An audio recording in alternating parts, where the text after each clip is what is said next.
And I wish I could say that we didn't just get swept by the Denver Broncos, a team that was 3-8 in our game. Now they're tied with the Chargers with the same record, 4-8. We are, I believe, now at the bottom of the division, officially at the bottom of the AFC West, now with a loss to the Broncos.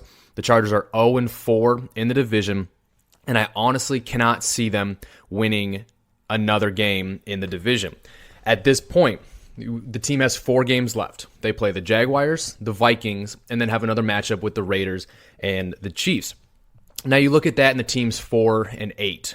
Okay, to stop Anthony Lynn from receiving his first losing record as an NFL head coach, or just head coach of the Chargers, pardon me, they'd have to win out. And there's just no way in hell. Before the Broncos game, coming away from the bye, I thought, hey, they could potentially beat the Broncos and the Jaguars, and I just didn't think, against the Raiders, Chiefs, or Vikings was possible. But here they are, already lost one of the games that I thought they actually had a good chance of winning, and yeah, they're 4-8. But before we get into all of that, I know I could just start the show right here and now. But as always, a little bit of a show rundown. We're going to talk about the Broncos game. Talk about some key themes, some things that stood out, players that stood out, obviously, and just kind of the biggest takeaways we can get, any silver linings whatsoever maybe we can find.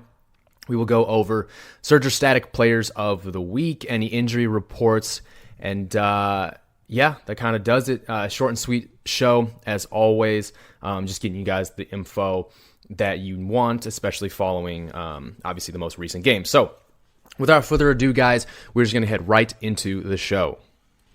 The Chargers dropped their latest game to the Denver Broncos 23-20 on a last-second 53-yard field goal by Denver kicker Brandon McManus, and it completed the sweep for the Denver Broncos. I don't remember the last time the Broncos swept the Chargers. I think it was probably 2015, that year they went to the Super Bowl. I may or may not be a year off, but it's been a handful of years. The Chargers have, spent the last couple of years being one of the top dogs in the AFC West, if not, second the last 2 years behind the Kansas City Chiefs. But as things stand, that is just not the case anymore. And what's obviously incredibly frustrating about this loss was the Chargers found another way to lose a game that, let's just say, if beforehand you ask someone, hey, what's a crazy, like a realistic, but like a crazy way that the Chargers could lose this game against the Broncos? And I don't think anybody would come up with, hey, the Chargers come down and tie the game with less than 30 seconds left on the clock, and obviously the Broncos will probably have no time left, barring a long kick return or something like that, and the Broncos come out and decide to go 4 wide and just chuck the ball downfield to Courtland Sutton, obviously the receiver who's been killing it lately.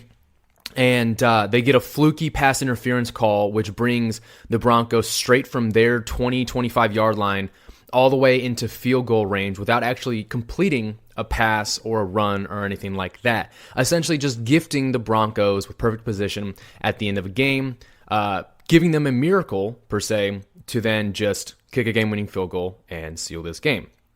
But that's exactly what happened in this game. Chargers, Phillip Rivers, who played a pretty clean game, sans an interception to another defensive tackle.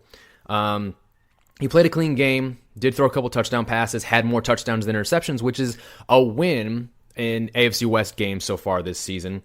But Drew Lock made some magic to start the game.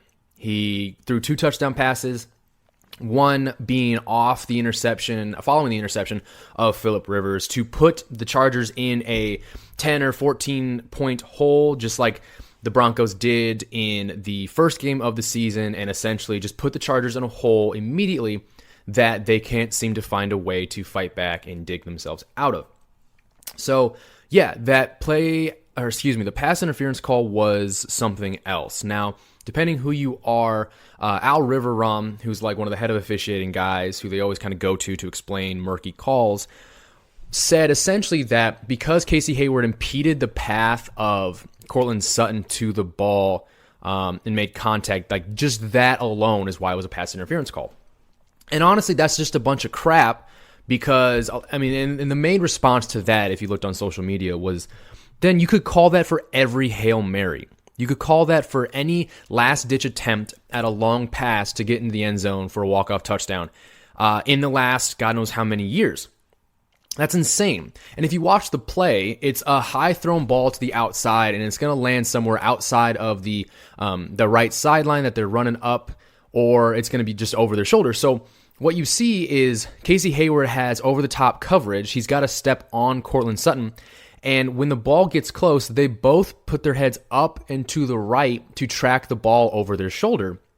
And Courtland Sutton runs into the back of Casey Hayward, which, depending on, I guess, the rule, because no one knows what a rule is anymore, no one even knows what a pass interference rule is at all, that Casey Hayward, and he said this in his post-game comments, that he believes he has just as much right to the ball as Courtland Sutton does. So if they're both going for the ball and make contact, it's not automatically the defensive player's fault.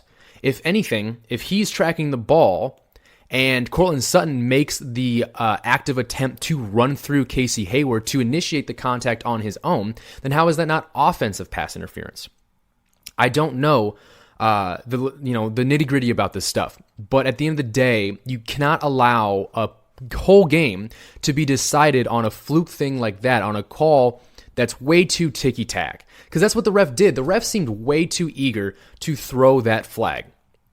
It was just the second they made contact with each other, that's what happened. It was if the ref was just waiting. He already made up in his mind that if the defenders made contact with that receiver,